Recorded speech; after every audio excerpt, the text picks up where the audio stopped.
بسم اللہ الرحمن الرحیم۔ الحمد للہ رب العالمین، والصلاة والسلام علی سید المرسلین و خاتم النبیین، اما بعد۔ صحیح بخاری، باب کتاب الاذان، حدیث نمبر 711، اردو ترجمہ۔ ایک شخص نماز پڑھ کر دوسرے لوگوں کی امامت کرے۔ ہم سے سلیمان بن حرب اور ابو النعمان محمد بن فضل نے بیان کیا، انہوں نے کہا کہ ہم سے حماد بن زید نے بیان کیا، انہوں نے ایوب سختیانی سے، انہوں نے عمرو بن دینار سے، انہوں نے جابر سے فرمایا کہ حضرت معاذ رضی اللہ عنہ نبی کریم صلی اللہ علیہ وسلم کے ساتھ نماز پڑھتے، پھر واپس اپنی قوم کو نماز پڑھاتے تھے۔ حدیث نمبر 712، اردو ترجمہ۔ اس سے متعلق جو مقتدیوں کو امام کی تکبیر سنائے۔ ہم سے مسدد بن مساحرت نے بیان کیا، کہا کہ ہم سے عبداللہ بن داؤد نے بیان کیا، کہا کہ ہم سے اعمش نے ابراہیم نخعی سے بیان کیا، انہوں نے اسود سے، انہوں نے حضرت عائشہ رضی اللہ عنہا سے کہ آپ نے بتلایا نبی کریم صلی اللہ علیہ وسلم کے مرض الوفات میں حضرت بلال رضی اللہ عنہ نماز کی اطلاع دینے کے لیے حاضر خدمت ہوئے۔ آپ نے فرمایا ابو بکر سے نماز پڑھانے کے لیے کہو۔ میں نے عرض کیا کہ ابو بکر کچے دل کے آدمی ہیں، اگر آپ کی جگہ کھڑے ہوں گے تو رو دیں گے اور قرات نہ کر سکیں گے۔ آپ نے پھر فرمایا ابو بکر سے کہو وہ نماز پڑھائیں۔ میں نے وہی عذر پھر دہرایا۔ پھر آپ نے تیسری یا چوتھی مرتبہ فرمایا تم لوگ تو بالکل صواحب یوسف کی طرح ہو، ابو بکر سے کہو کہ وہ نماز پڑھائیں۔ خیر، ابو بکر رضی اللہ عنہ نے نماز شروع کرا دی۔ پھر نبی کریم صلی اللہ علیہ وسلم اپنا مزاج ذرا ہلکا پا کر دو آدمیوں کا سہارا لیے ہوئے باہر تشریف لائے۔ گویا میری نظروں کے سامنے وہ منظر ہے کہ آپ کے قدم زمین پر نشان کر رہے تھے۔ ابو بکر آپ کو دیکھ کر پیچھے ہٹنے لگے، لیکن آپ نے اشارے سے انہیں نماز پڑھانے کے لیے کہا۔ ابو بکر پیچھے ہٹ گئے اور نبی کریم صلی اللہ علیہ وسلم ان کے بازو میں بیٹھ گئے۔ حضرت ابو بکر رضی اللہ عنہ لوگوں کو نبی کریم صلی اللہ علیہ وسلم کی تکبیر سنا رہے تھے۔ عبداللہ بن داؤد کے ساتھ اس حدیث کو محاذر نے بھی اعمش سے روایت کیا ہے۔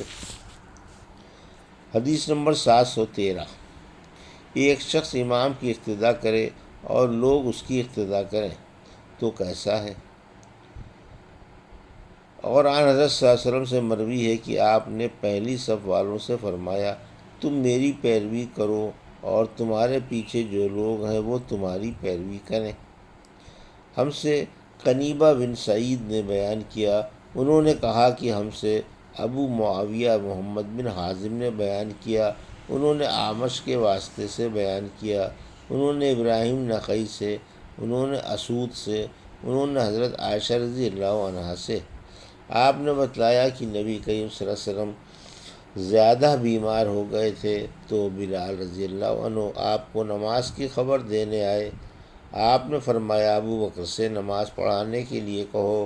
میں نے کہا یا رسول اللہ، ابو بکر ایک نرم دل آدمی ہیں اور جب بھی وہ آپ کی جگہ کھڑے ہوں گے لوگوں کو شدت گریہ کی وجہ سے آواز نہیں سنا سکیں گے۔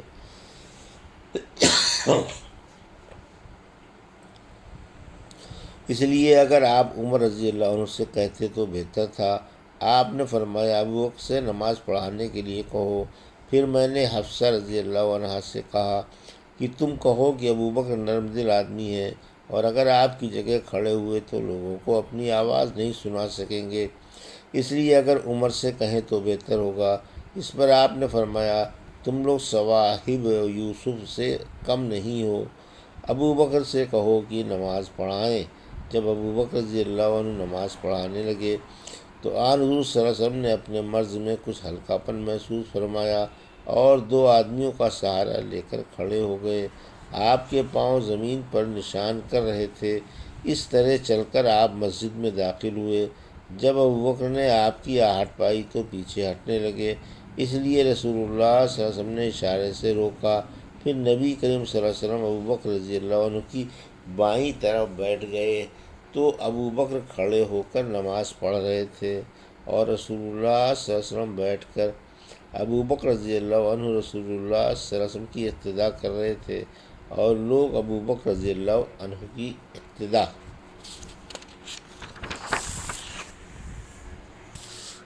حدیث نمبر 714، اس بارے میں کہ اگر امام کو شک ہو جائے تو کیا مقتدیوں کی بات پر عمل کر سکتا ہے؟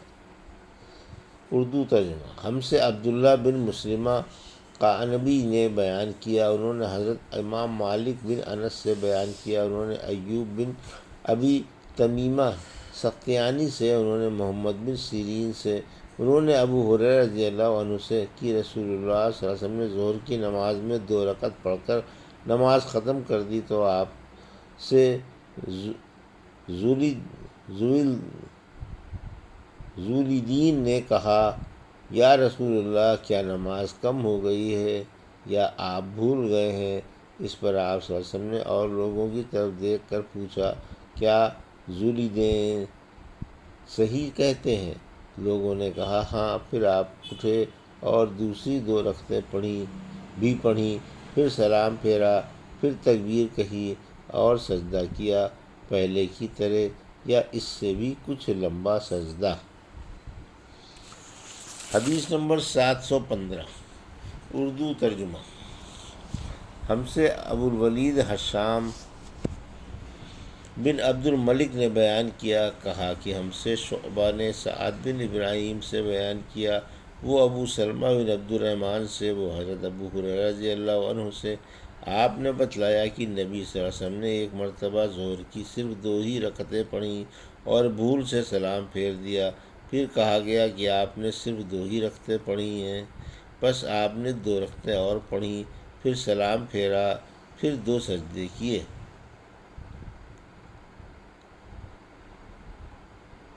حدیث نمبر 716، جب امام نماز میں رو دے تو کیسا ہے؟ اور عبداللہ بن شداد رحمۃ اللہ علیہ تابعی نے بیان کیا کہ میں نے نماز میں عمر رضی اللہ عنہ کے رونے کی آواز سنی، حالانکہ میں آخری صف میں تھا۔ آپ آیت شریفہ انما اشکو بثی وحزنی الی اللہ پڑھ رہے تھے۔ ہم سے اسماعیل بن ابی اویس نے بیان کیا، کہا کہ ہم سے امام مالک بن انس نے حشام بن عروہ سے بیان کیا، انہوں نے اپنے باپ سے، انہوں نے ام المومنین عائشہ صدیقہ رضی اللہ عنہا سے کہ رسول اللہ صلی اللہ علیہ وسلم نے مرض الوفات میں فرمایا کہ ابوبکر سے لوگوں کو نماز پڑھانے کے لیے کہو۔ حضرت عائشہ رضی اللہ عنہا کہتی ہیں کہ میں نے عرض کیا، ابوبکر اگر آپ کی جگہ کھڑے ہوئے تو رونے کی وجہ سے لوگوں کو اپنی آواز نہ سنا سکیں گے، اس لیے آپ عمر رضی اللہ عنہ سے فرمائیے کہ وہ نماز پڑھائیں۔ آپ نے پھر فرمایا، نہیں، ابوبکر ہی نماز پڑھانے کے لیے کہو، ابوبکر سے ہی نماز پڑھانے کے لیے کہو۔ عائشہ رضی اللہ عنہ بیان کرتی ہیں کہ میں نے حفصہ رضی اللہ عنہا سے کہا، تم بھی تو آن حضرت صلی اللہ علیہ وسلم سے عرض کرو کہ اگر ابوبکر آپ کی جگہ کھڑے ہوئے تو آپ کو یاد کر کے گریہ وزاری کی وجہ سے لوگوں کو قرآن نہ سنا سکیں گے، اس لیے عمر رضی اللہ عنہ سے کہیں کہ وہ نماز پڑھائیں۔ حضرت حفصہ رضی اللہ عنہا نے بھی کہہ دیا۔ اس پر رسول اللہ صلی اللہ علیہ وسلم نے فرمایا، پس چپ رہو، تم لوگ صواحب یوسف سے کسی طرح کم نہیں ہو، ابوبکر سے کہو کہ وہ نماز پڑھائیں۔ بعد میں حضرت حفصہ رضی اللہ عنہا نے حضرت عائشہ رضی اللہ عنہا سے کہا، بھلا مجھ کو تم سے کہیں بھلائی ہوئی ہے؟ حدیث نمبر 717، تکبیر ہوتے وقت اور تکبیر کے بعد صفوں کا برابر کرنا۔ ہم سے ابو الولید حشام بن عبد الملک نے بیان کیا، انہوں نے کہا کہ ہم سے شعبہ نے بیان کیا، انہوں نے کہا کہ مجھ سے عمرو بن مرہ نے بیان کیا، انہوں نے کہا کہ میں نے سالم بن ابو الجعد سے سنا، انہوں نے کہا کہ میں نے نعمان بن بشیر رضی اللہ عنہ سے سنا کہ نبی کریم صلی اللہ علیہ وسلم نے فرمایا، نماز میں اپنی صفوں کو برابر کر لو، نہیں تو خداوند تعالیٰ تمہارے منہ الٹ دے گا۔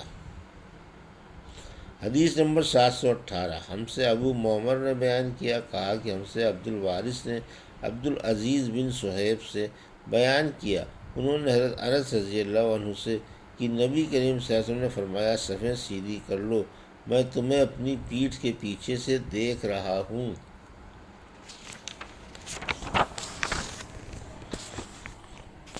حدیث نمبر 719، اردو ترجمہ۔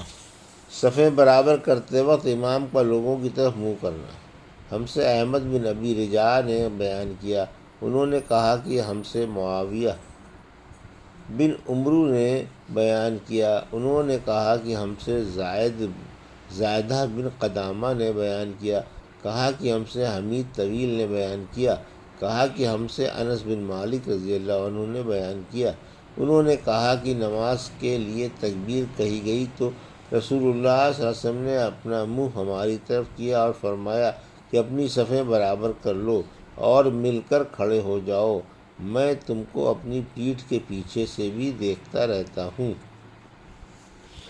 یہ تھی صحیح بخاری باب کتاب الاذان کی حدیث نمبر 711 سے 719 کا اردو ترجمہ جو ابھی آپ نے سماعت فرمایا۔